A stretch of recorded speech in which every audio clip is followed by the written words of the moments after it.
Hello बच्चों, तो हम लोगों ने अभी तक पढ़ लिया है एक्सरसाइज 5.1 के क्वेश्चन नंबर 1 to 6 पढ़ चुके हैं और उससे पहले हम बेसिक कंसेप्ट पढ़ चुके हैं। अगर आपने बाकी क्वेश्चन अभी 1 से 6 क्वेश्चन नहीं देखे हैं तो ऊपर दिए गए वीडियो पे आप देख सकते हैं पहले 1 to 6। और फिर यहाँ पे बात करने जा रहा हूँ मैं क्वेश्चन नंबर 7 की। तो चलिए स्टार्ट करते हैं क्वेश्चन नंबर 7 से। एक्सरसाइज 5.1 में क्वेश्चन नंबर 7 हमसे बोल रहा है can two angles be supplementary if both of them are. अच्छा, क्या दोनों एंगल सप्लीमेंट्री हो सकते हैं? सप्लीमेंट्री एंगल मैंने आपको ऑलरेडी बता रखा है, पिछली वीडियोस में 180 बनाते हैं। तो क्या सप्लीमेंट्री एंगल्स जो होते हैं वो क्या दोनों एक्यूट एंगल मिलकर अपने सप्लीमेंट्री एंगल होते हैं? एक्यूट एंगल भी मैंने आपको बता रखा है। तो अगर acute angle, supplementary angle, complementary angle सब में कंफ्यूजन है तो उसकी वीडियो का भी मैं लिंक दे रहा हूँ। सबसे पहले आप वो कंसेप्ट समझ लीजिए, फिर आगे क्वेश्चन पढ़िए 1 to 6 और फिर उसके बाद आप देखिए ये क्वेश्चन नंबर 7 से अब मैं ज़्यादा डिटेल में नहीं बताऊंगा क्योंकि ऑलरेडी मैं आपको बता चुका हूँ सारी चीज़ें। तो दो एक्यूट एंगल मिलकर क्या सप्लीमेंट्री एंगल बना सकते हैं? मतलब ये है कि आपका दो अगर एंगल 90 से कम हो तो क्या आपका सप्लीमेंट्री एंगल हो सकता है? सपोज कर लेते हैं मैंने दो लिए 70 + 70, ठीक है, दोनों एक्यूट हैं, 90 से कम होने चाहिए ना। तो क्या ये मिलके 180 बनाएंगे? ये तो 140 हुआ। आप कहेंगे एंगल बढ़ा दीजिए सर, मैं कर दूंगा इसको 80 + 80, अभी भी तो 160 हुआ, हमें चाहिए यहाँ 180, अब भी नहीं हुआ, अब भी नहीं हुआ, आप कहेंगे एंगल और बढ़ा दीजिए। मैंने कर दिया 89 + 89, 89 से ऊपर मैं नहीं जा सकता, ये मैक्सिमम लिमिट है। क्यों मैक्सिमम लिमिट है? क्योंकि फिर उसके बाद ही राइट एंगल हो जाएगा, एक्यूट एंगल नहीं रह जाएगा। तो एक्यूट एंगल नहीं रह जाएगा तो 89 + 89 हो जाएगा आपका 178। अब भी 180 नहीं पहुंचा तो मतलब एक्यूट एंगल से हमारा कभी भी सप्लीमेंट्री एंगल नहीं बन सकता। तो क्या ऑब्ट्यूज से बनेगा? ऑब्ट्यूज से देख लेते हैं। ऑब्ट्यूज मतलब 90 से बड़ा, हम 90 से एक बड़ा ले लेते हैं, 91 + 91। तो 91 + 91 हो गया 182।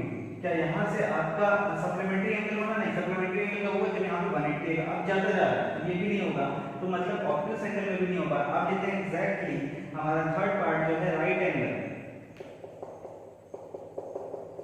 थर्ड है हमारा, अगर दोनों एंगल्स राइट एंगल हैं तो क्या आपका सप्लीमेंट्री बनेगा? यस, ऑफ कोर्स बनेगा। 90 + 90 180 होगा तो ये हमारा सप्लीमेंट्री एंगल देगा। तो आप लिखेंगे यस, एक मिनट, अकॉर्डिंग टू क्वेश्चन लिखेंगे आप क्वेश्चन 7 हाँ, can two angles be supplementary? तो आप लिखेंगे two angles can only be supplementary if they are क्या थे? Right angles. क्लियर है? अब वीडियो को पॉज करके नोट्स बना सकते हैं, अपने कॉपी में लिख सकते हैं और रिमेनिंग क्वेश्चंस आपको होमवर्क में करने हैं, आप करिएगा अपने आप से, ठीक है। अब आते हैं क्वेश्चन नंबर 8 पे। An angle is greater than 45 degree, ठीक है, तो कोई एंगल है 45 डिग्री से ज्यादा है। Is its complementary angle greater than 45 degree? क्या उसका कॉम्प्लीमेंट्री एंगल 45 डिग्री से बड़ा होगा? तो अगर एक 45 है, अगर दूसरा उसका 45 से बड़ा हो जाएगा तो क्या दोनों मिलकर 90 देंगे? कभी नहीं देंगे। 45 + 45 90 होता है, 45 + 46 भी करेंगे तो 91 हो जाएगा, तो कॉम्प्लीमेंट्री नहीं होगा, ठीक है, क्लियर है। और इक्वल टू तो ग्रेटर देन 45 नहीं होगा। क्या 45 का कॉम्प्लीमेंट्री 45 हो सकता है? बिल्कुल हो सकता है। 45 + 45 90 होता है, तो इक्वल होगा 45 के। क्या कम भी हो सकता है? नहीं, 45 से कम करेंगे तो कभी भी 90 नहीं बनेगा, 90 से कम बनेगा। तो हम इसका डायरेक्ट आंसर आप खुद से दे दीजिएगा कि जब 45 एंगल का कॉम्प्लीमेंट हमें फाइंड करना है तो 45 ही होगा, ना कि 45 से ज्यादा या कम नहीं होगा। तो 8 का आंसर आप खुद से कर सकते हैं। क्वेश्चन नंबर 9 की तरफ बढ़ते हैं। इन द एडजॉइनिंग फिगर, एक हमें फिगर दी हुई है, उसमें काफी सारे 6 क्वेश्चंस पूछे गए हैं उस फिगर से रिलेटेड। तो फिगर देखते हैं और सारी चीजें ध्यान में समझते हैं। इसमें आपका पूरा कंसेप्ट यूज होगा जो मैंने स्टार्टिंग में आपको वीडियो से एक्सरसाइज को स्टार्ट करने से पहले समझाया था। एडजेसेंट एंगल क्या होते हैं, वर्टिकली ऑपोजिट एंगल्स क्या होते हैं। देखते हैं एक बार क्या क्वेश्चंस कर रहा है हमसे। क्वेश्चन नंबर 9 ये है, इसकी फिगर है आपकी कुछ इस तरीके से, दो लाइन दी हुई हैं, इस तरीके से दो लाइन दी हैं और एक थर्ड लाइन यहां से खींची है। ये है आपकी फिगर, इसमें मैं पॉइंट्स के नाम दे देता हूँ। ये है पॉइंट ए बी, ये आपकी लाइन ए बी हो गई, ये लाइन हो गई सी डी, और ये हो गया आपका। तो ये आपकी फिगर है, और इस फिगर में सबसे पहला जो क्वेश्चन है 9 का जो फर्स्ट पार्ट है वो आपसे बोल रहा है क्या एंगल 1 एडजेसेंट है एंगल 2 के।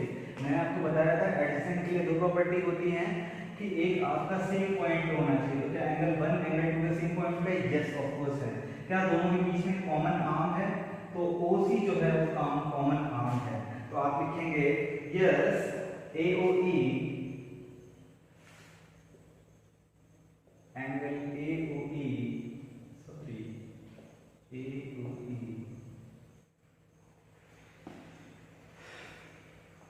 में, यस इन AOE में ये है आपका, और कॉमन नाम आप दे देंगे। कॉमन नाम क्या है आपकी? OC is common. AOE में OC जो है वो आपकी कॉमन है। तो ये क्या हो गया आपके एडजेसेंट एंगल्स हो गए। सेकेंड देख लेते हैं, is angle AOC is adjacent to AOE। AOC क्या एडजेसेंट है AOE के? नहीं हो सकते। क्यों? क्योंकि AOC एडजेसेंट होगा COE के, ना कि AOE के। AOE में तो पूरा एंगल आ गया। अब पूरे एंगल के पार्ट में आपने एंगल एडजेसेंट नहीं हो सकता क्योंकि इसमें कॉमन आर्म नहीं मिलेगी आपको कोई भी। AOE में AOC कभी भी एडजेसेंट नहीं हो सकता। आप ध्यान से देखिए इसको, तो इसका आंसर आपका 9 हो जाएगा। बाकी आप ऐसे ही कर लीजिएगा। नेक्स्ट है आपका लीनियर पेयर। मैं ओनली बता दे रहा हूँ, समझा दे रहा हूँ आपको डिटेल में। Do angle COE and EOD are linear pair. मतलब COE एंगल 2 की बात कर रहा है, एंड EOD COE और EOD, ठीक है, क्या एक लीनियर पेयर है? मैंने आपको बताया था अगर वो एक लाइन का फॉर्मेशन कर रहे हैं तो वो लीनियर पेयर हो सकते हैं। अब मैं देखता हूँ COE, इसको थोड़ा सा अगर अलग ड्रॉ कर दूं मैं, COE कुछ इस तरीके से है और EOD कुछ इस तरीके से है। COE और EOD, देखिए ये आपका COE है और EOD है, ये एक सीधी लाइन फॉर्म कर रहा है, इस वजह से yes they are linear pairs. ठीक है, क्लियर है? BOD and DOA are supplementary. BOD और DOA क्या आप फिगर में देख सकते हैं? BOD, तो BOD हम फिगर में देखते हैं, एंगल BOD एंगल 4 की बात कर रहा है, और DOA आर सप्लीमेंट्री। तो क्या ये सप्लीमेंट्री है? सप्लीमेंट्री मतलब दोनों को मिला के 180 हो रहा है। यस हो रहा है। 4 और 5 एंगल को आप ऐड करिए, देखिए ये स्ट्रेट लाइन आ रही है, स्ट्रेट लाइन आ रही है मतलब 180 बना रहा है। तो यस दे आर सप्लीमेंट्री। देखते हैं आगे, is angle 1 vertically opposite to angle 4। क्या एंगल 1 के और वर्टिकली ऑपोजिट है एंगल 4? अब वर्टिकली ऑपोजिट एंगल्स मैंने ऑलरेडी पढ़ाए हैं, तो क्या ये हैं? Yes they are vertically opposite. क्यों? क्योंकि स्ट्रेट लाइन आपस में कट करते हुए जा रही है, और बिल्कुल जितना एंगल 1 होगा उतना ही एंगल 4 होगा, क्योंकि ये वर्टिकली ऑपोजिट हैं। ठीक है, what is the vertically opposite angles of angle 5? Angle 5 का वर्टिकली ऑपोजिट क्या होगा? तो मैं इसको लिख देता हूं, आपका लास्ट है 6 पार्ट। एंगल 5 का वर्टिकली ऑपोजिट होगा आपका एंगल 2 प्लस एंगल 3। देखिए, आप देखिए ध्यान से देखिए, एंगल 5 ये है, तो इसका वर्टिकली ऑपोजिट होगा इसके सामने वाला, ये वाला। तो इसके अंदर कौन कौन से आ गए? Angle 2 plus angle 3 is the vertically opposite angle of angle 5। Clear? ठीक है, तो अब आते हैं नेक्स्ट अपने क्वेश्चन नंबर 10 की तरफ। Indicate which pair of angles are vertically opposite angle और लीनियर पेयर। ये आपका होमवर्क है क्वेश्चन नंबर 10 कि इसमें आपको देख के बताना है कौन से एंगल वर्टिकली ऑपोजिट होंगे और कौन से लीनियर पेयर फॉर्म करेंगे। मैंने आपको वर्टिकली ऑपोजिट एंगल भी समझा दिया है, लीनियर पेयर भी समझा दिया है, और इसमें हमने अभी क्वेश्चन नंबर 9 में करके भी देख लिया। तो क्वेश्चन नंबर 10 आपको खुद से करना बहुत ही इजी है। In the following figure is angle 1 adjacent to angle 2। क्या एंगल 1 एडजेसेंट है एंगल 2 के?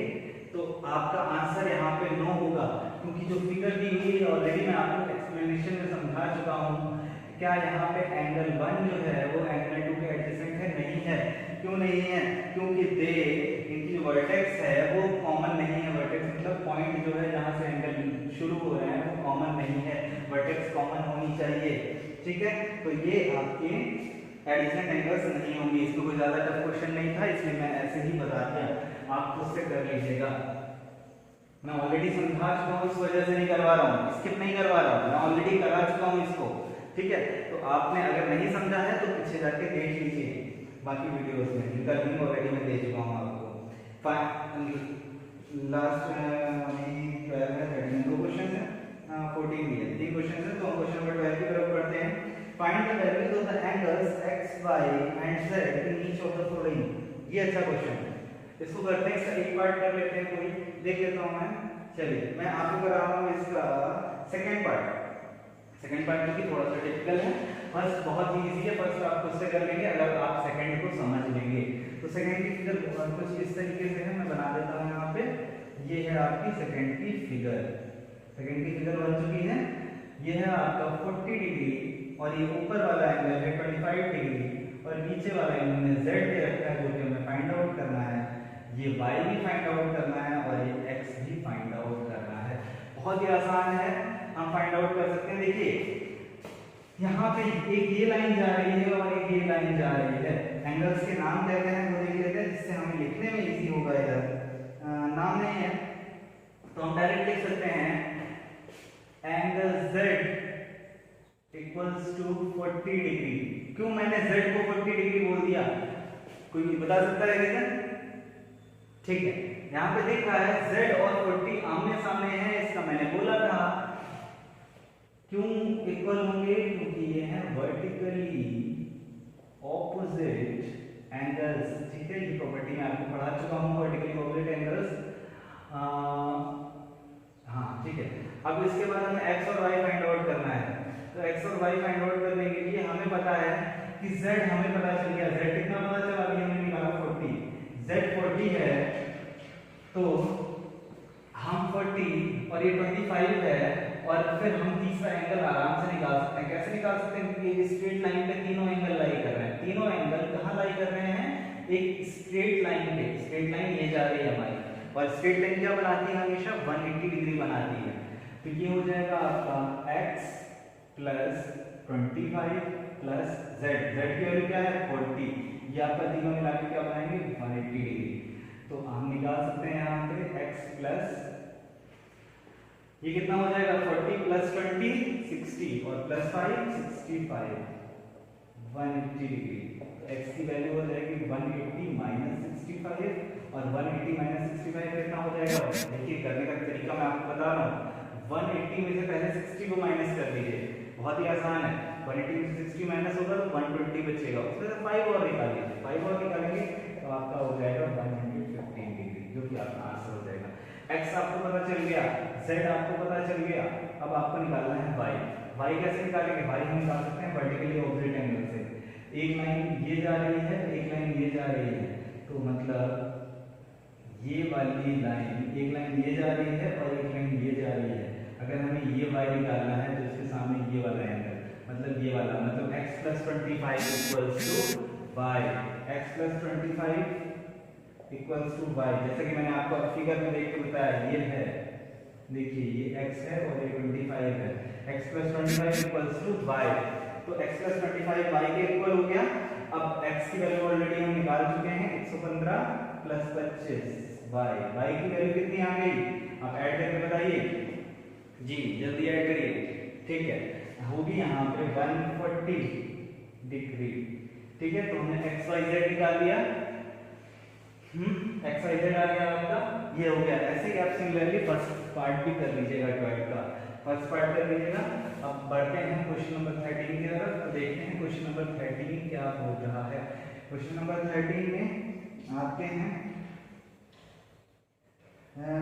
Fill in the blanks. Fill in the blanks हैं, इनको मैं करवा नहीं रहा हूँ, इनको मतलब मैं आपको समझा रहा हूँ, समझिएगा। मैं आपको स्किप नहीं कराऊंगा, करवाऊंगा और समझाऊंगा मोस्टली, तो समझते रहिएगा मेरे साथ साथ में। जो भी मैं बोलता हूँ बड़ा ध्यान से सुनिएगा, और नहीं एक बार में स्किप हो जाता है, इससे वो माइंड हो जाता है, तो आप क्या करेंगे, वीडियो को दोबारा प्ले कर लीजिएगा और तब सुन लीजिएगा क्या कह रहा है। पहला क्वेश्चन है, if two angles are complementary the sum of their measure is, अगर दो एंगल्स कॉम्प्लीमेंट्री हैं उनका सम कितना होगा, ये तो मैंने कितने बार इसी वीडियो में बोला है 90 डिग्री होगा, तो आप लिखेंगे 90 degree. If two angles are supplementary then the sum of their measure is, मैंने बता रहा। सेकंड क्वेश्चन आपके लिए। थर्ड क्वेश्चन देखते हैं, two angles forming a linear pair are, linear pair अगर फॉर्म हो रहा है तो क्या होंगे, वो सप्लीमेंट्री एंगल्स होंगे, ठीक है। If two adjacent angles are supplementary they form a, अगर दो एंगल्स सप्लीमेंट्री हैं तो क्या फॉर्म करेंगे, सोचिए आप, दो एंगल्स सप्लीमेंट्री हैं तो क्या फॉर्म करेंगे, वो एक लीनियर पेयर फॉर्म करेंगे। क्वेश्चन को 5 देखते हैं, if two lines intersecting a point then the vertically opposite angles are always, vertically opposite angle क्या होते हैं हमेशा, मैंने आपको बता रखा है ऑलरेडी, इक्वल होते हैं, ठीक है। तो फिफ्थ का आंसर आपका इक्वल हो जाएगा। 6 देखते हैं, if two lines intersect at a point, अगर दो लाइंस जो हैं एक पॉइंट पे इंटरसेक्ट हो रही हैं, and if one pair of vertically opposite angle are acute, अच्छा ये इसकी फिगर मैं आपको बना के दिखा देता हूँ। क्वेश्चन नंबर 13 का पार्ट 6 है ये, इसमें बोल रहा है कि अगर दो लाइन आपस में इंटरसेक्ट हो रही है, उनका एक पेयर एक्यूट एंगल है, मतलब 90 से कम है, तो दूसरा पेयर क्या होगा, क्या दूसरा पेयर 90 होगा, एक्यूट एंगल होगा या ऑब्वियस होगा, आपको सामने है। अगर एक एक्यूट बना रहा है वर्टिकली ऑपोजिट तो दूसरा क्या है, ऑफ कोर्स सी बात है, अगर आपको समझ में आ रहा है तो आप इजीली आंसर कर देंगे, ऑब्ट्यूज एंगल होगा, ठीक है।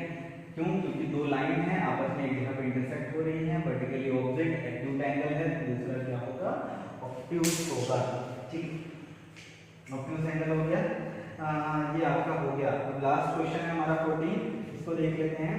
In the explaining figure name the following pairs of angles, आपको एंगल के पेयर के नाम बताने हैं, बस बहुत ही आसान क्वेश्चन, जितना हम लोगों ने पढ़ा है उसी वही चीज दोबारा फिर से पूछ रहा है, कुछ भी नया नहीं है। तो देख लेते हैं दोबारा इसको फिर से, अगर आपको अभी तक कुछ समझ में नहीं आया तो समझ लीजिएगा, मैं समझा रहा हूँ।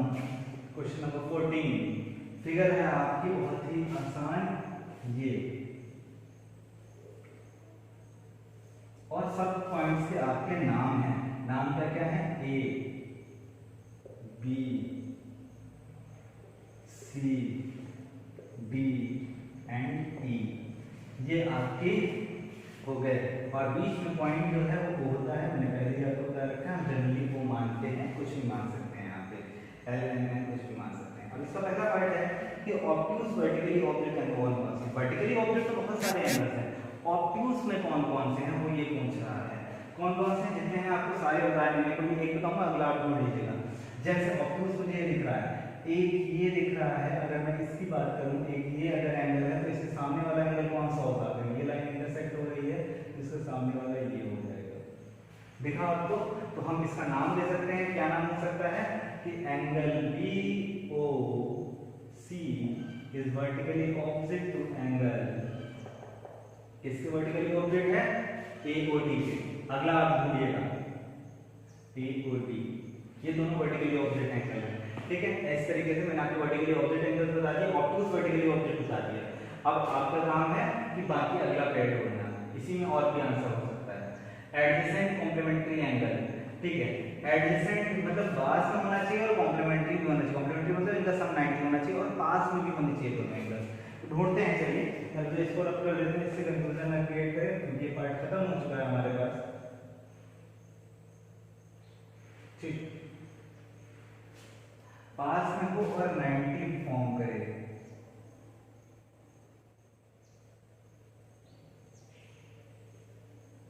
ठीक है। तो एडजेसेंट ये हो जाएंगे आपके ये वाले एंगल्स, एडजेसेंट कॉम्प्लीमेंट्री एंगल्स। कैसे वाले हो जाएंगे, देखिए पास में भी है, एक कॉमन आर्म है इनके बीच में, एओ कॉमन आर्म है या एसी कॉमन आर्म है, कुछ भी आप बोल लीजिए, और दोनों मिला के क्या बना रहे हैं, एक 90 डिग्री राइट एंगल। तो आप लिख देंगे, आपसे पूछता है adjacent complementary angles, adjacent complementary angles हो जाएंगे आपके एंगल BOA एंड BOA हो गया पहला, AOE, ध्यान से देखिए फिगर को और एंगल्स को, ठीक है, एंगल AOE हो गया आपका। थर्ड देखते हैं, और थर्ड कह रहा है equal supplementary angles, equal supplementary angles होंगे 180 होने चाहिए और इक्वल होने चाहिए, मतलब दोनों ही बराबर होने चाहिए सप्लीमेंट्री एंगल, दोनों का सम 180 होना चाहिए और सम जिनका अंतर है वो दोनों बराबर होने चाहिए। तो सप्लीमेंट्री एंगल बनाता है 180 और जो दो एंगल्स का हम सम करें जो 180 बने तो वो दोनों होने चाहिए इक्वल। तो इक्वल होने चाहिए, सिर्फ एक ही बनता है 90 + 90 ही हमेशा 180 बनाए, तो उसके अलावा कोई भी इक्वल 180 नहीं बना सकता। तो 90 + 90 यहाँ कहाँ बन रहा है, ये बन रहा है एंगल, मुझे सामने देखना है, आप ध्यान से देखिए, आपको लिख जाएंगे एंगल BOE और दूसरा एंगल हो गया आपका EOD। कोशिश करिए समझने की, जो मैं लिख रहा हूँ उसको फिगर में देखिए। एंगल BOE और EOD आपके दोनों सप्लीमेंट्री एंगल हैं, वो भी इक्वल, ठीक है। वो देखते हैं unequal supplementary angle. Unequal supplementary angle बहुत इजी है कि दोनों अलग अलग हों, मतलब एक आपको 45 भी हो सकता है और एक 135 भी हो सकता है, ये भी आपका अनइक्वल हो जाएगा। दोनों का सम तो 180 होना चाहिए लेकिन इक्वल नहीं होना चाहिए। तो ये भी देख लेते हैं, ये हो जाएगा आपका अनइक्वल सप्लीमेंट्री एंगल्स में BOA, बहुत सारे हो जाएंगे तो आप और भी लिख लीजिएगा अपने आप से ढूंढ के, और यहाँ पे हो जाएगा दूसरा AOD। ये हो गया अनइक्वल सप्लीमेंट्री एंगल्स। लास्ट देखते हैं फिर adjacent angles that do not form a linear pair. Adjacent होने चाहिए, पास में होने चाहिए, लेकिन लीनियर पेयर मतलब एक लाइन फॉर्म नहीं होनी चाहिए दोनों के पूरे टोटल। जैसे अगर मैं बोलूं एडजेसेंट एंगल्स हैं यहाँ पे आपके, एडजेसेंट एंगल कौन कौन से हो सकते हैं, BOE और EOD दोनों पास में हैं, लेकिन ये DB इज आपकी लाइन फॉर्म करेगा। अगर मैं इन एंगल्स की बात करूं, देखिए ये था आपका पॉइंट E, ये है B, ये है D, ये एडजेसेंट है। क्यों एडजेसेंट है, क्योंकि देखिए एक ही पॉइंट से फॉर्म हो रहे हैं, पॉइंट O से, और एक ये भी है एंगल और ये है, दोनों का एक कॉमन नाम आ रहा है OD। लेकिन ये आपका आंसर नहीं होगा। क्यों नहीं होगा, क्योंकि यहाँ पे बोला adjacent angles that do not form a linear pair, यहाँ पे लीनियर पेयर फॉर्म हो रहा है। क्यों लीनियर पेयर फॉर्म हो रहा है, क्योंकि लाइन बन रही है BD, लेकिन लीनियर पेयर हमें फॉर्म नहीं करवाना है, एक लाइन फॉर्म नहीं होनी चाहिए। तो फिर कौन से एंगल होंगे, समझते हैं। तो फिर कौन से एंगल्स होंगे, देखिए कौन से एंगल्स होंगे, आप ले सकते हैं एडजेसेंट एंगल्स, एंगल BOA और दूसरा हो जाएगा एंगल AOE। ये लीनियर पेयर फॉर्म नहीं करा रहा है। एक और आंसर मैं इसका लिख सकता हूँ, दूसरा आंसर लिख सकता हूँ एंगल AOE, बहुत सारे हो सकते हैं, सब आपको देखना है। एंगल EOD और भी मैं लिख सकता हूँ, लेकिन अभी फिलहाल मैं 2 लिख रहा हूँ, बाकी आप ढूंढ के लिखिएगा इसके एंगल्स। कुछ भी कोई भी क्वेश्चन अगर नहीं समझ में आया, I will explain it again. आपको बस क्या करना है, वीडियो पे कमेंट्स करना है। नेक्स्ट एक्सरसाइज का वीडियो लिंक मैं ये दे रहा हूँ, आप नेक्स्ट एक्सरसाइज देखिए, नेक्स्ट एक्सरसाइज पढ़िए। कुछ भी नहीं समझ में आ रहा है आप मुझसे पूछते रहिए, लगातार टच में रहिए। और चलिए मिलेंगे फिर हम नेक्स्ट वीडियो में, तब तक के लिए थैंक यू क्लास।